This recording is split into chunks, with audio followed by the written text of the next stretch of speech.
Qaynona oyijonim 2 kundan beri kelin bir osh qilsangchi deb yurgan edilar. Birinchi kun uyimizda go'sht qolmagan ekan, ikkinchi kun bo'lsa guruch yo'q ekan va bugun hamma mahsulotlarni xo'jayinim olib kelganlaridan keyin o'ng qo'limni o'ynatib, so'ng qo'limni so'latib degandek oshlarni boshlab yubordim. Ha, aytgandek oshni boshlashimda qora yog' solish esimdan chiqqan ekan va oshni o'rtasi bo'lishiga qaramasdan qora yog'larni shaqqalatib qaynab turgan joyda solib yubordim.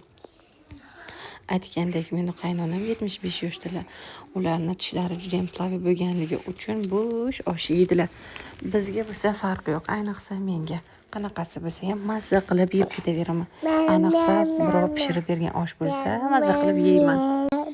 Videolarimni endi azvoshka qilayotgan vaqtimda qizim mana shunaqangi menga qo'shilib azvoshka qiladi, aybga buyurmaysiz degan umiddaman. Oshlarim tayyor bo'ldi. Mana uni suzishga kirishib ketdim. Taglaridan alohida sabzichalarni olib, ustiga suzib, keyin uni ustidan go'shtchalarni to'g'rab solaman.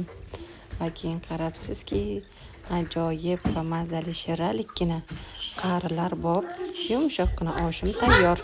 Keling siz ham biznikiga mehmonga. Adashib ketdim.